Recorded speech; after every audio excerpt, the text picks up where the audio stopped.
Good afternoon, everybody. I hope I haven't rattled your eardrums. My voice is a lot louder than Lillian's. Now, if you were to go up a hill and to meet the sage on the hill, and it was Jeff Bezos, and you were in search of happiness, and he said to you, well, son, I'll help you invent, that will unleash your creativity and you will find happiness. You'd come down the hill scratching your head and saying, really?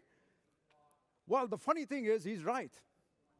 And I'm here to talk a little bit about how innovation is a central and core part of the Spuul's business and how it led to an affiliation with AWS. Innovation is a kind of an interesting word. It's actually quite general when it comes to when it comes to interpreting its value in business. There are innovations that are engineering marvels that transform the way humankind behaves. There are people innovate simply because they want to keep ahead of the competition and they're desperately trying to innovate to do that. And then there is innovation which is an absolute necessity for a business to survive. It's the difference between life and death for a business. Now, that's the kind of innovation that we pursue in Spuul. And I'll tell you why. Now, Spuul is what we call an OTT player. We do video streaming. We video stream largely Indian movie content to the Indians in India and the diaspora Indians all over the world. Now, anybody who knows Indians will appreciate this. Every single customer of ours is a unique customer.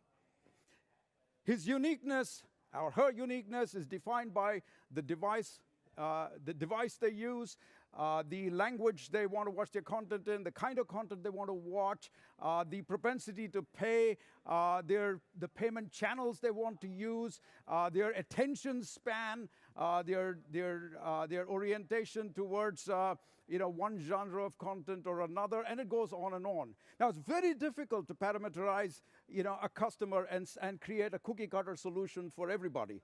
And therefore, we actually have to innovate for every single customer.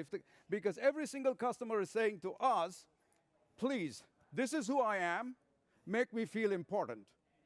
And that is the key to creating the best customer experience possible. So, we, for a long time, were serving our customers worldwide with Indian film content on what they call an SVOD basis. Somebody subscribes and watches a movie out of a catalog of movies that Spuul has on its portfolio.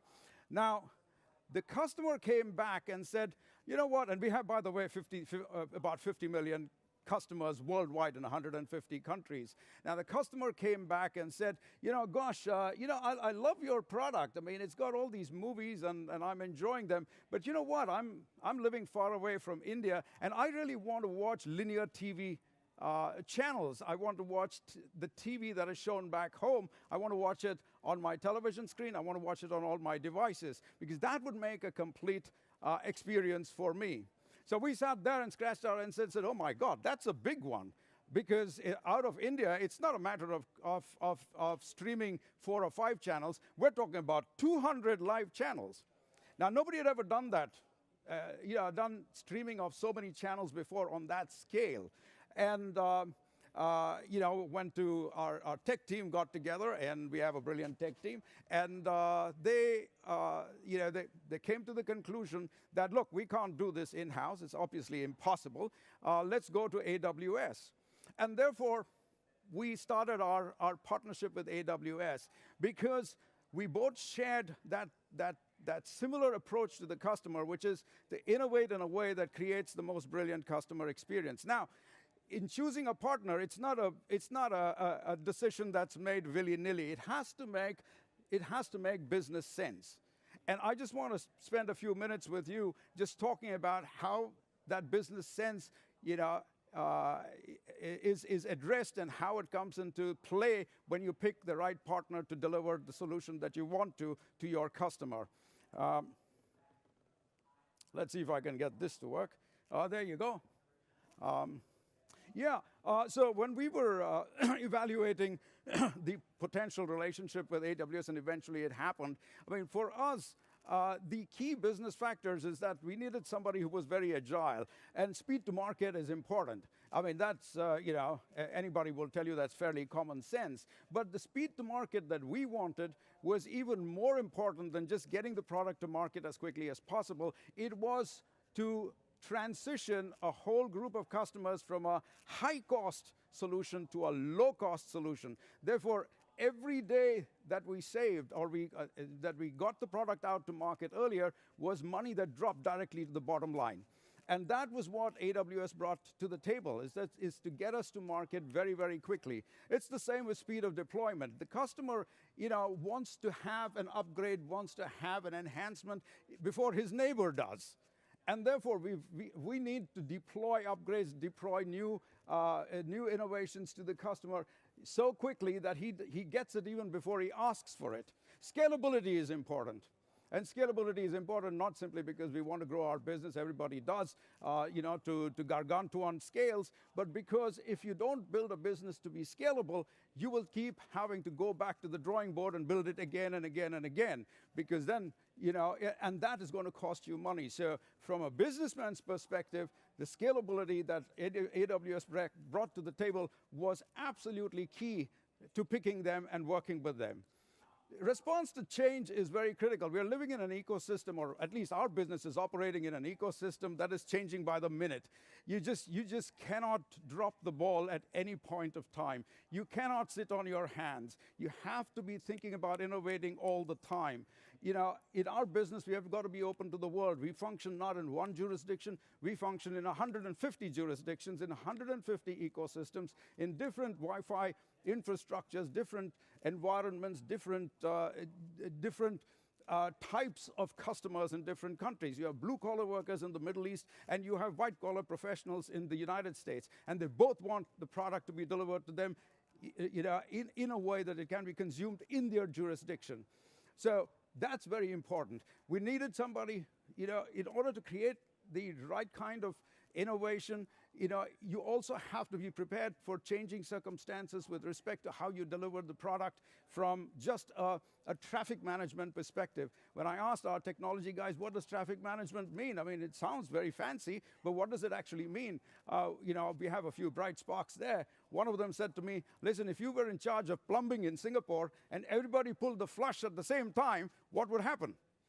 And therefore, remember that, in every single market, there can be a traffic jam of streaming content, of content being streaming in, and therefore you need somebody who can manage that traffic in such a way that the customer remains oblivious of the fact that he is part of a jam, but he's getting his content delivered to him as he wants it. Reliability is very important, and I think reliability is probably the key to developing or innovating a product. You have to keep in mind that whatever you innovate, whatever you invent, whatever you deliver to the customer, you have to be reliable. It has to be consistent. And I'll tell you one business reason which is very critical to reliability, which many people underestimate, and that is the power of the customer. It's easy to be a reliable husband. Ask my wife. I mean, I have hundreds of manufacturing defects, but as long as I'm not, if I'm not fooling around with Stormy Daniels, she's happy, right? But with a customer today, the slightest sort of, if the customer feels even slightly let down by your service, he or she expresses it very fiercely in the social media. Your ratings plummet. I mean, it is unbelievable how much influence they have on your brand. And therefore, being reliable, being consistent is so critical to innovation. And therefore, one of the things that we have learned about working with AWS is that you can't hurry innovation just to get to speed to market. It has to be done in an organized, focused, and an intelligent way so that when it is delivered, it seems seamless, it is scalable, it is resilient, it's sustainable, and in the end of the day, creates that perfect customer experience. Now, I don't know, Lillian, if I've run out of time, but I think I'll just go through this very quickly. There are businesses like us which are very small margin businesses. It's very important for us that any innovation, it creates a business rationale that very clearly does not impact the profitability of the business. One of the good things about the innovative partnership that we had with AWS, and you've heard it in some of the previous presentations, is that they like Jeff Bezos said, let me quote him again. He said there are two kinds of companies. One is a company that works hard to charge more, and the other is a company that works hard to charge less.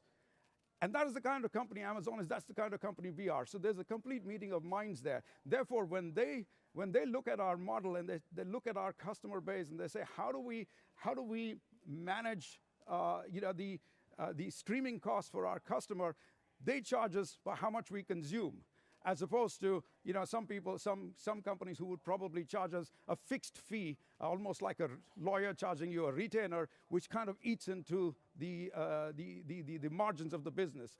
There are no upfront costs for delivery, which is very good for us, and we've discovered that it is certainly cheaper to work with somebody like a good partner like Amazon than doing it ourselves. And the final thing about that is, it's expertise. For many startup companies, I don't know how many of you come from startups. I believe a number of you are startup related. Expertise is a very expensive thing to possess. It's a luxury for startups. And to have access to expertise in AWS is a phenomenal driver to innovation, because it gives you the confidence to come up with the ideas, because you'll have people who will support those ideas and drive them through. And finally, I want to talk a little bit about customer confidence. Customer confidence comes out of relationship management. You heard a lot about customer experience. It comes only when there is, at the back of it all, there is great relationship management. And that's between, a company like AWS and us and the customer, because we are a B2C business, and we function with them on a B2B basis. But really, at the end of the day, it all boils down to the same thing. It's instant fulfillment of what we require to be done. It's queries being resolved immediately. It's collaboration, which we find with AWS to be very special. They actually handheld us through the whole transition. Our partners worked, our techies worked with their techies through the night in order to transition from the old product to the new hybrid TV product that we launched. So, ladies and gentlemen, we are, whichever way we want to like it, if you're aspirational business, if you're in pursuit of happiness, we've got to be in it for the long run. What Jeff Bezos doesn't say is that pursuit of happiness is not instantaneous. It's a long day at the office, and it's a long time to accomplish in its perfect state. We're delighted to be working with AWS, and we're looking to be there like they do, as one of the panelists in the other discussion said, build relationships for the long term so we can create that wonderful experience for the end customer and charge less for it. Thank you, ladies and gentlemen.